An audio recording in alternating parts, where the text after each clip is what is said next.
भक्तजनों, आज इस वीडियो में सुनेंगे कार्तिक मास महात्म्य की प्रथम दिन की कथा। भक्तजनों, जैसा कि आप जानते हैं, कार्तिक मास सभी महीनों का राजा माना जाता है। 12 मास में कार्तिक मास का अपना एक विशेष महत्व है, जिसमें श्री हरि विष्णु का पूजा, ध्यान, पाठ और हवन किया जाता है। इस महीने में भगवान श्री हरि विष्णु के नाम से किया गया कोई भी पूजा पाठ, ध्यान, स्नान अपना एक विशेष महत्व रखता है और कई गुना अधिक लाभकारी होता है और फल देने वाला होता है, साथ ही कामनाओं की पूर्ति करने वाला होता है। ये कार्तिक मास भगवान श्री हरि विष्णु की पूजा और ध्यान संपूर्ण पापों को हरने वाला होता है। तो आइए आज सब से हम आप सभी को अपने इस चैनल के माध्यम से कार्तिक मास के महात्म्य की कथा सुनाऊंगी, जो कि पूरे 30 दिनों तक, पूरे 1 महीना तक चलेगा। तो आप लोगों से अनुरोध है, विघ्नहर्ता श्री गणेश का नाम लेकर इस कथा को पूरे ध्यान और भक्ति भाव से सुने और भगवान श्री हरि विष्णु की विशेष कृपा प्राप्त करें। साथ ही कमेंट बॉक्स में ओम नमो भगवते वासुदेवाय लिखना ना भूले। तो आइए सुनते हैं। ओम नमो भगवते वासुदेवाय नमः। मैं सिमरू माता शारदा बैठे जिह्वा आए, कार्तिक मास की कथा लिखे कमल हर्षाए। नैमी शारण्य तीर्थ में श्री सूत जी ने 88,000 सनकादि ऋषियों से कहा, अब मैं आपको कार्तिक मास की कथा विस्तार पूर्वक सुनाता हूँ, जिसका श्रवण करने से मनुष्य के सभी पाप नष्ट हो जाते हैं और अंत समय में वैकुंठ धाम की प्राप्ति होती है। श्री सूत जी ने कहा, श्री कृष्ण जी से अनुमति लेकर देवर्षि नारद के चले जाने के पश्चात सत्यभामा प्रसन्न होकर भगवान कृष्ण से बोली, हे प्रभु, मैं धन्य हुई, मेरा जन्म सफल हुआ। मुझ जैसी त्रिलोक्य सुंदरी के जन्मदाता भी धन्य है, जो आपकी 16,000 स्त्रियों के बीच में आपकी परम प्यारी पत्नी बनी। मैंने आपके साथ नारद जी को वह कल्प वृक्ष आदि पुरुष विधि पूर्वक दान में दिया, परंतु वही कल्प वृक्ष मेरे घर लहराया करता है। यह बात मृत्यु लोक में किसी भी स्त्री को ज्ञात नहीं है। हे त्रिलोकीनाथ, मैं आपसे कुछ पूछने की इच्छुक हूँ। आप मुझे कृपया कार्तिक महात्म्य की कथा विस्तार पूर्वक सुनाइए, जिसको सुनकर मेरा हित हो और जिसके करने से कल्प पर्यंत भी आप मुझसे विमुख न हो।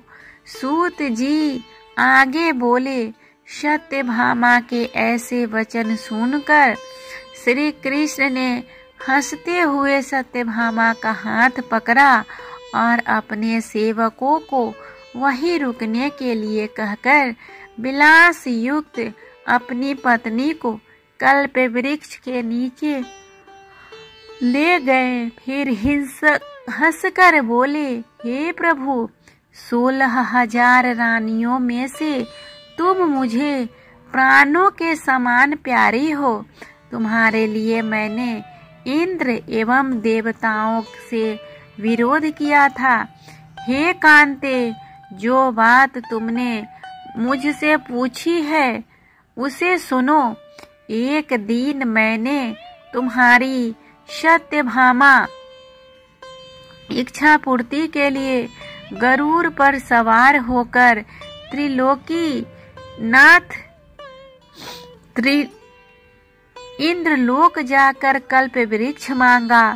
इंद्र द्वारा मना किए जाने पर इंद्र एवं गरुड़ में घोर संग्राम हुआ और गौलोक में भी गरुड़ जी कौओं से युद्ध किया। गरुड़ की चोंच की चोट से उनके कान एवं पूंछ कटकर गिरने लगे, जिससे 3 वस्तुएं उत्पन्न हुई। कान से तम्बाकू, पूंछ से गोभी और रक्त से मेहंदी बनी। इन तीनों का प्रयोग करने वाले को मोक्ष नहीं मिलता। और गौवे ने भी क्रोधित होकर गरुड़ पर वार किया, जिससे उनके 3 पंख टूटकर गिर गए। इनके पहले पंख से नीलकंठ, दूसरे से मोर और तीसरे से चकवा चकवी उत्पन्न हुए। हे प्रिय, इन तीनों का दर्शन करने मात्र से ही शुभ फल की प्राप्ति होती है। यह सुनकर सत्यभामा ने कहा, हे प्रभु, कृपया मुझे ऐसे पूर्व जन्मों के विषय में बतलाइए कि मैंने पूर्व जन्म में कौन कौन से दान, व्रत व जप नहीं किए हैं। मेरा स्वभाव कैसा है, मेरे जन्मदाता कौन थे और मुझे मृत्युलोक में जन्म क्यों लेना पड़ा। मैंने ऐसा कौन सा पुण्य कर्म किया था जिससे मैं आपकी अर्धांगिनी हुई। श्री कृष्ण ने कहा, हे प्रभु, अब मैं तुम्हारे द्वारा पूर्व जन्म में किए गए पुण्य कर्मों को विस्तार पूर्वक कहता हूँ, उसे सुनो। पूर्व समय में सतयुग के अंत में मायापुरी में अत्रि गोत्र में वेद वेदांत का ज्ञाता देव शर्मा नामक एक ब्राह्मण निवास करता था। वह प्रतिदिन अतिथियों की सेवा, हवन और सूर्य भगवान का पूजन किया करता था। वह सूर्य के समान तेजस्वी था। वृद्धावस्था में उसे गुणवती नामक कन्या की प्राप्ति हुई। वह पुत्रहीन ब्राह्मण ने अपनी कन्या का विवाह अपने ही चंद्र नामक शिष्य के साथ कर दिया। वह चंद्र को अपनी पुत्र के समान मानता था और चंद्र भी उसे अपने पिता की भांति सम्मान देता था। एक दिन वे दोनों कुशवाहा समीधा लेने के लिए जंगल में गए। जब वे हिमालय की तलहटी में भ्रमण कर रहे थे, तब उन्हें एक राक्षस आता हुआ दिखाई दिया। उस राक्षस को देखकर भय के कारण उनके अंग शिथिल हो गए और वे वहां से भागने लगे, लेकिन भागने में असमर्थ हो गए। तब उस काल के समान राक्षस ने उन दोनों को मार डाला। चूंकि वे धर्मात्मा थे, इसीलिए मेरे पार्षद उन्हें मेरे वैकुंठ धाम में मेरे पास ले गए। उन दोनों द्वारा आजीवन सूर्य भगवान की पूजा किए जाने के कारण मैं दोनों पर अति प्रसन्न हुआ। गणेश जी, शिव जी, सूर्य व देवी, इन सब की पूजा करने वाले मनुष्य को स्वर्ग की प्राप्ति होती है। मैं एक होता हुआ भी काल और कर्मों में के भेद से 5 प्रकार का होता हूँ। जैसे एक देवत्य, पिता, भ्राता नामों से पुकारा जाता है। जब वे दोनों विमान पर आरूढ़ होकर सूर्य के समान तेजस्वी रूपमान चंदन की माला धारण किए हुए मेरे भवन में आए, तो वे दिव्य भोगों को भोगने लगे।